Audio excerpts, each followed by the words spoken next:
Hi guys, today we have a lesson number 4, weather and climate. त्याच्या आधी मी तुम्हाला तिसरा धडा मी स्वतः शिकवलेला होता. त्याच्यानंतर मी तुम्हाला पहिला धडा पाठवलेला होता, फर्स्ट चॅप्टर पाठवला होता, जो अर्जिताताईने शिकवलेला होता. 4 व्हिडिओजचा होता तो समथिंग. आणि आज मी तुमचा सेकंड जो लेसन आहे, हा सेकंड लेसन तुम्हाला फळ्यावरच शिकवायला लागणार, त्यामुळे असं तुम्हाला समजणार नाही.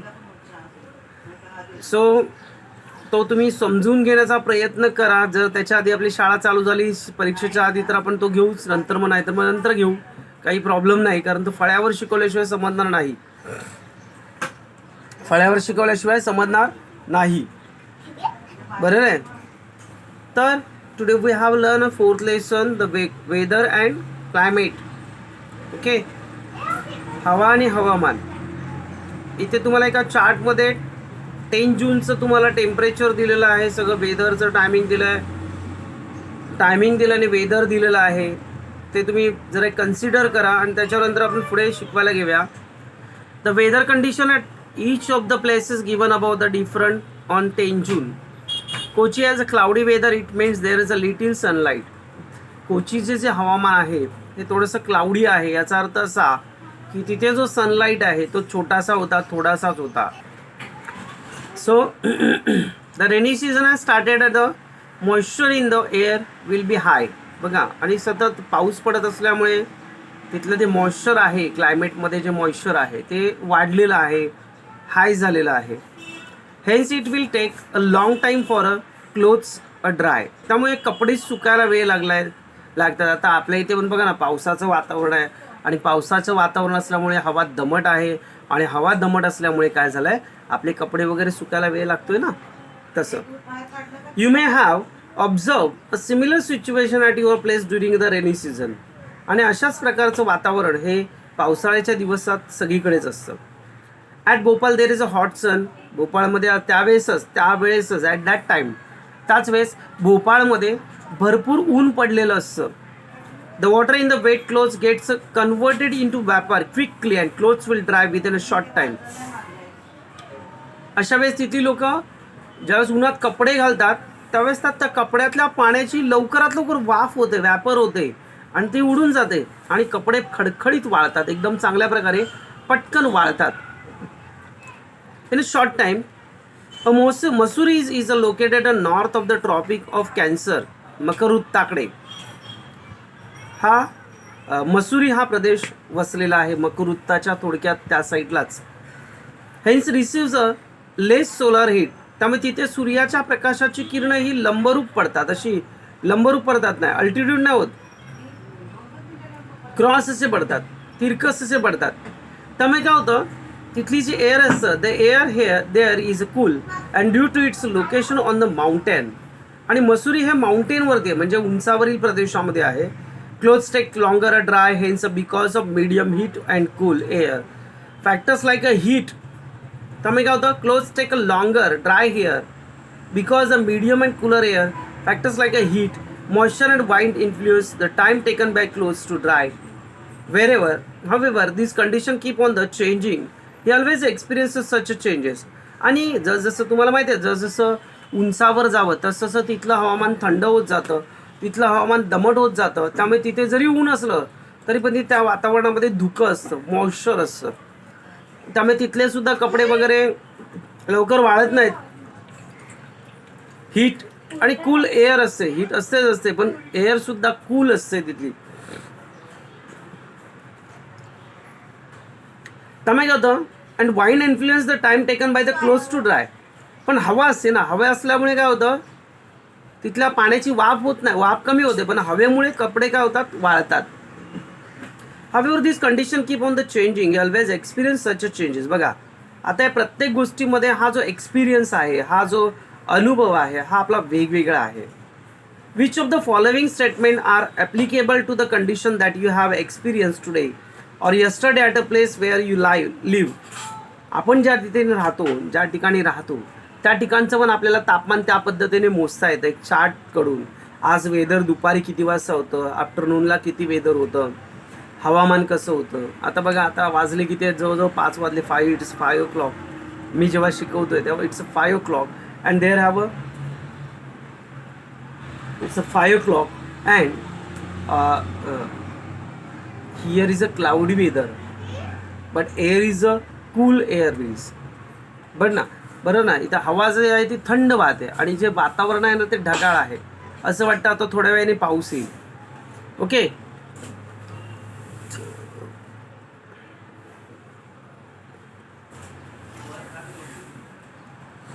It was a cold of the morning in the afternoon become a सल्ट्री. आपण सकाळी बघतो ना तेव्हा हवा थंड असते बघा. झोपेतून उठल्यानंतर सकाळची हवा जी असते ही थंड असते. आफ्टरनूनला ते सल्ट्री होते, म्हणजे थोडंसं एक पावसाच्या दिवसात पण थोडंसं ऊन चढतं.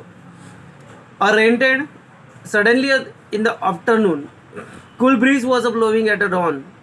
पहाटेच्या वेळेस थंड हवा पडलेली असते, त्यामुळे सकाळी पहाटे आपल्याला झोप चांगली लागते. Clouds gathered in the evening. शक्यतो संध्याकाळच्या वेळेस ढग आकाशामध्ये जमा होतात. The night sky was full of stars and pleasant breeze was blowing. रात्रीचं आकाश हे पूर्ण ताऱ्यांनी वगैरे भरलेलं असतं आणि हवा एकदम विरळ वाहत असते. Weather, we all always experience an atmospheric condition prevailing at a place and at given a time. We often talk about it, but these conditions are short-lived. This is what we call weather. For example, we say the weather is hot, cool, dry and sultry. बरं ना, हवेची अशी परिस्थिती सतत बदलत असते. तिथल्या ठिकाणानुसार, तिथलं जसं प्लेस असतं त्या प्लेसनुसार ती बदलत असते. त्याच्यानुसार आपण ते ठरवत असतो त्यावेळेस तिथलं हवामान कसं आहे. आता तुम्ही असं आता म्हटलं माथेरानचं एअर कसं आहे, माथेरानचं वेदर कसं आहे, आपण कूल. महाबळेश्वरचं cool. Rajasthan hot. Ahmedabad hot. बरं ना, असं आपण Vadodara hot. There is hot reasons.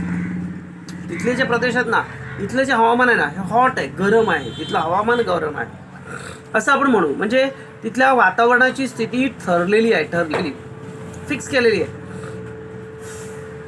Can you tell? Since a childhood you have experienced summer, rainy season and winters.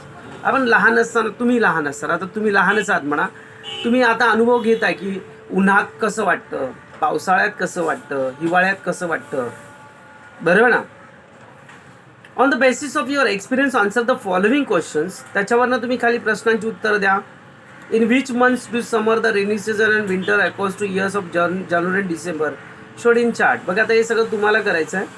पुढे मी पुढचं शिकवतो climate. You must have notice that each season latest for a particular period. Each seasons accord to particular time of the year. तुम्हाला माहिती आहे संपूर्ण जगामध्ये, आपल्या जगामध्ये आहे ना, जगामध्ये there have a 2 seasons. One of the rainy and second is a summer season. Sorry, winter and summer season. पावसाळा हा ऋतू हा आपल्या भारतामध्येच आहे, बाकीच्या ठिकाणी आहे. तिथे फॉग वगैरे असतो, तिथे बर्फ वगैरे पडतं. त्यामुळे there have not a rainy season. पण आपल्या इथे 4 months rainy season, 4 months winter season, 4 months summer season असतो. पण इन अ वर्ल्ड, जगामध्ये फक्त only on India there have 3 seasons. But all over the world there have 2 seasons only, which are only summer season and winter season. There have not rainy season. तिथे तुम्हाला rainy season आढळत नाही. आपल्या इथे मात्र तिन्ही सीझन आढळतात. There have 4 months. Each seasons have 4 months. प्रत्येक महिन्याचा 4 महिन्याचा एक सीझन असतो. The scientist observe the weather in the rainy region for many years with the help of such studies. The define the mean weather conditions. The average weather conditions of the place observed over the long period of time is a climate at that region.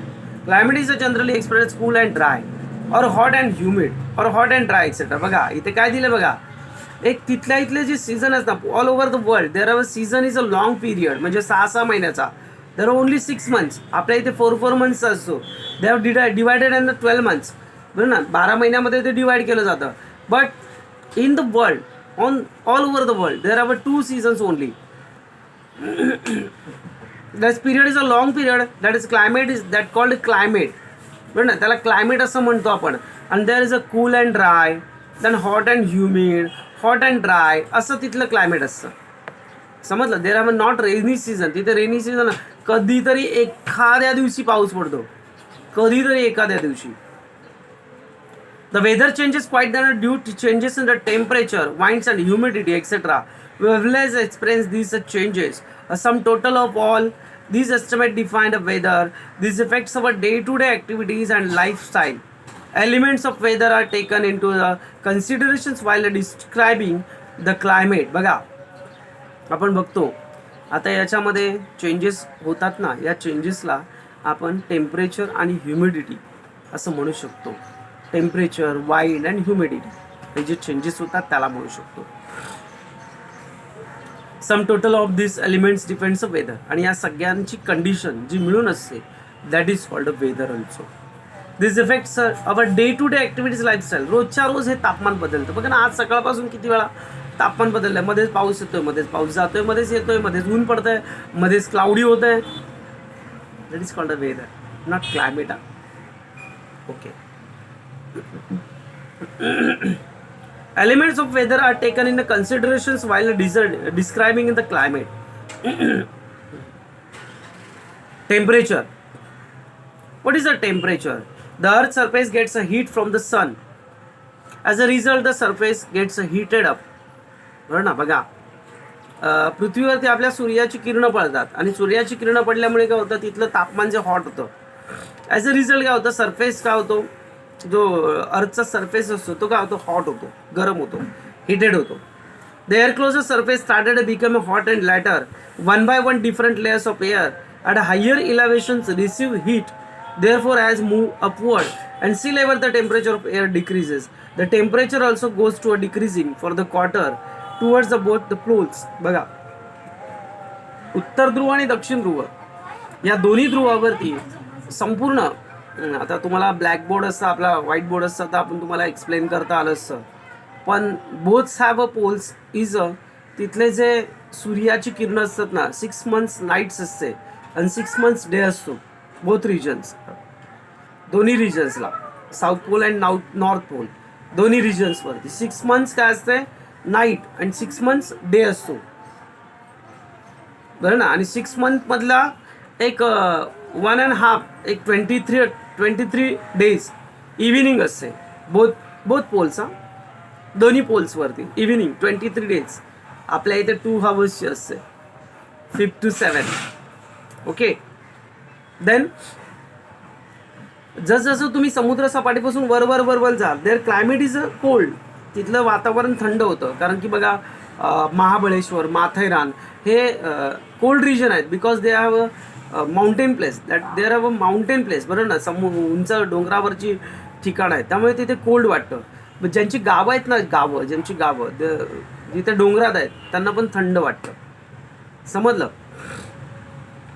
C लेवलपासून जसं तुम्ही वरती जाल ना, तसं तसं तिथलं तापमान आहे ना, तिथलं टेम्परेचर आहे ना, चेंज होत जातं. समजलं? What is a air pressure? Air has a weight. हवेला वजन असतं. हवेला काय असतं? वजन असतं. As a result creates a pressures. त्याच्यामुळे काय होतं, ते प्रेशर निर्माण करतं. तुम्हाला माहिती आहे, आपण एक फीटच्या लादीवर आपण उभे राहतो.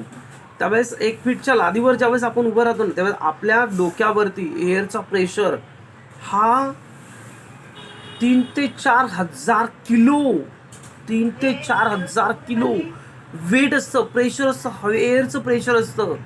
पण ग्रॅव्हिटीमुळे आणि क्लायमेटमुळे आपल्याला ते जाणवत नाही. तुम्हाला माहिती आहे, आपल्या डोक्यावरती ह्या वरच्या पोर्शनला 1 फूटमध्ये, 1 स्क्वेअर फूटमध्ये जवळजवळ 3000 to 4000 किलो वेट असतं, एअरचं प्रेशर वेट असतं. But we have not realize that. पण आपल्याला ते रिअलाइज होत नाही, because of our body is human body, because of climate, because of gravity. याच्यामुळे lowermost layer is the air subject to pressures to the top upper layer, hence the density of lower layers is the air increases.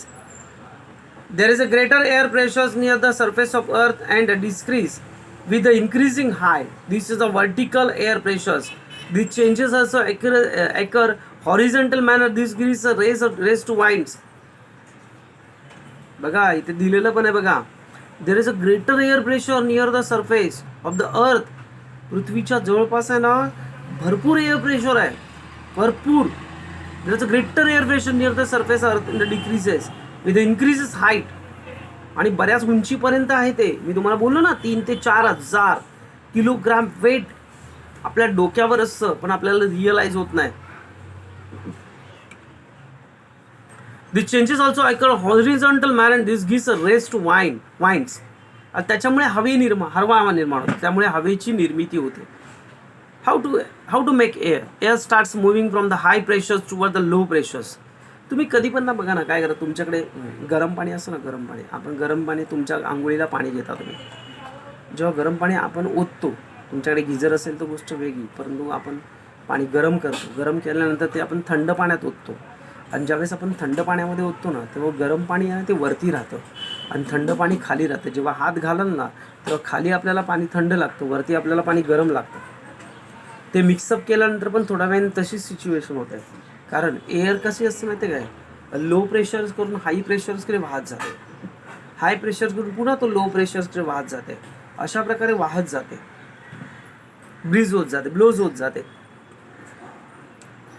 Areas which speed depends on the amount of difference air in the pressures. प्रत्येक प्रदेशामध्ये तिथल्या रिजननुसार तिथली हवा बदलत असते, तिथली हवा बदलत असते.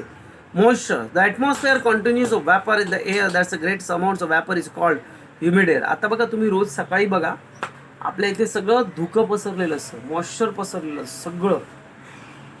कारण कूल एअर आणि हॉट एअर या दोघांमध्ये असलेले ॲटमॉस्फिअर एकमेकांमध्ये मिक्स होतात आणि moisture पसरतं,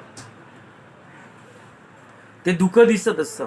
the proportions of the moistures in the atmosphere depends on the temperature air. With the higher temperatures hold a greater amount of the moistures. बरं ना, काय होतं, the portion moistures in the atmosphere depends upon the temperature. तिथल्या तापमानावरती अवलंबून असतं. Air with the higher temperatures hold a greater amount of the moistures. Precipitations, vapor in the atmosphere condense with the water droplets, snow particles, a showering each of the called precipitations. Rainfall, snowfalls, hailstorms, etc. are forms of the participations. Weather is to describe the basic of the conditions prevailing at the given time, while climate describes the basic conditions prevailing over the longer period of time. Weather keeps changing so frequently and we experience the changes easily. Changes in the climate take place over the long period of time. These are not perceived easily. बघा काय होतं माहिती आहे, वातावरणामध्ये आपल्या इथे cloud असतात बरं ना. कसं तयार होतं बघा, हिम कसं तयार होतं. पृथ्वीच्या जवळचं जे ॲटमॉस्फिअर असतं ते थोडंसं हॉट असतं. जसं वर जावं तसं ते कूल होत जातं आणि तिथला जो एअर प्रेशर असतो ना तो कमी कमी होत जातो.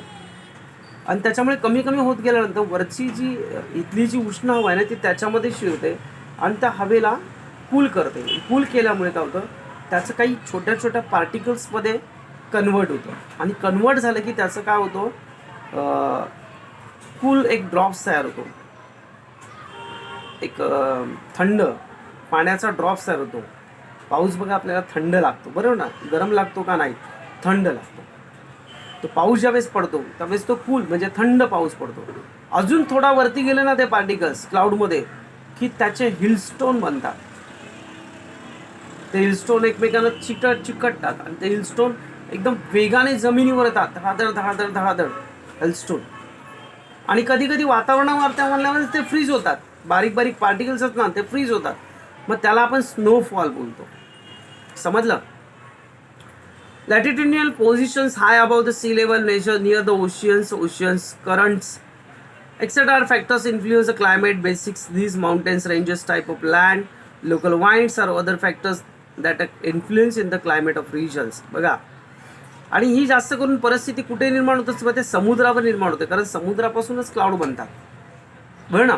समुद्राच्या व्हॅपर्समुळे क्लाउड बनतात आणि ही जास्त सिच्युएशन कुठे तयार होत असते, वेगवेगळ्या रिजनमध्ये जे सीज आहेत, अरेबिक सीज, अटलांटिक सीज वगैरे आता काय काय ठिकाणी अटलांटिक सीज वगैरे तिथे तर बर्फ पडतो त्या समुद्राच्या पाण्यावर, समुद्रावरती फ्लोट करत असतो, तिथे समुद्रामधून स्नो पडत असतो सारखं, तिथे व्यापार थंड होते, परत त्याचा स्नोफॉल होतो तो समुद्रावर, मोठेच्या मोठे बर्फाचे थरच्या थर त्या समुद्राच्या पाण्यावर फ्लोटिंग करत असतात, because of the region, altitude, latitude, north pole, south pole, and air condition and their temperature and their climate, they have together changes their climate, weather. Okay, एकत्रितपणे तो सगळा बदल होत असतो, ऑलवेज चेंज. सो तर आपल्याला बघायला लागेल की तिथे त्यावेळेस जो क्लायमेट असतो, जो रिजन असतो, त्या रिजननुसार सगळं बदलत असतं. ओके, तुमचा हा 4th लेसन पण संपलेला आहे. तर याच्या धड्याकालची प्रश्नांची उत्तरं लिहायची आहेत तुम्ही. Okay, thank you. आणि कालचा लेसन मी तुम्हाला पाठवलेला, पण तो काय झालं माहिती आहे, हिस्ट्री तुम्हाला पाठवलेला, पण मी घाई गडबडीमध्ये 8वीवाल्यांचं हिस्ट्री, इंग्लिश मिडियमवाल्यांचं हिस्ट्री शिकवलेलं आणि ते तुम्हाला ग्रुपवर सेंड केलेलं, त्यामुळे मी ते सकाळी डिलीट मारलं आणि ते तुम्हाला पोचलं नाही. सॉरी, कालचा लेक्चर तुमचा असाच गेला त्याबद्दल. पण एखाद्या हिस्ट्रीच्या एका धड्याबद्दल, एका लेसन जो तुम्हाला आहे त्याच्याबद्दल प्रश्नोत्तरं लिहून पाठवा मला, आणि मला एक पोर्शन पाठवा, आपल्याला काय काय शिकवायचं आहे दोघांनी पण, अनुष्का, सम्यक, दोघांनी पण पोर्शन पाठवा, काय काय शिकवायचं आहे आपल्याला. Okay, bye, have a nice day.